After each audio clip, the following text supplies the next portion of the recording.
June 11th, 1963, 50 years ago today, Governor George Wallace made a stand, an infamous stand at those doors right there between us. This is Miss Anetta Nunn, a 1980 graduate of the University of Alabama, former police chief of the city of Birmingham. So it's just one of those things, another person who came from the University of Alabama and moved on to do great things, and we thank you for joining us today.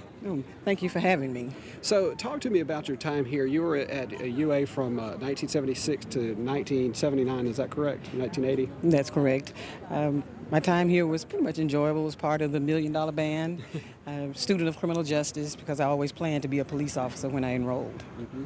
And so what were, back in the late 70s is when you were here, what were the race relations like at that point? Because we're talking more than 10 years after integration of the university.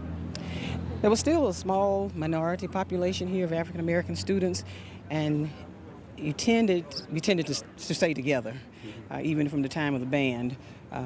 We had 7 buses, and all the African Americans in the band basically rode bus number 4 because it was the middle of the 7.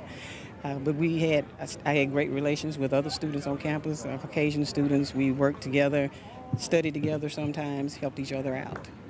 And so you've moved on. It's been about 30 years now.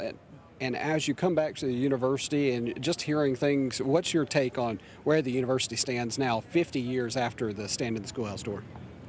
Well, we know that stand was the beginning of integration here, and a lot has changed. There are many more students here, with many opportunities were opened up, and we always hope that any student would take advantage of those opportunities, the relationships that even developed afterwards, because as they go looking for other employment, people often look at the university in a great esteem, and they seem to believe that if you graduated from there, that you're worth hiring.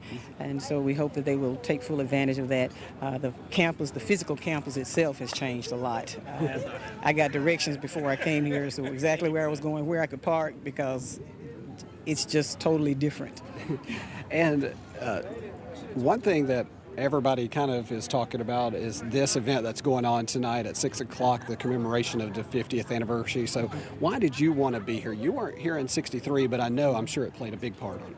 That's correct. When this took place, I was 4 years old. But I figure it's the least that I can do to honor the memory of Ms. Malone and Mr. Hood. I wish I had been here 10 years ago when both of them were physically present. But I'm grateful for the sacrifice that they made, because it took a lot of courage to stand as they did, to come here in face of all the adversities that they would have to face, and to endure what they did so that the opportunity would be there for me when I came along.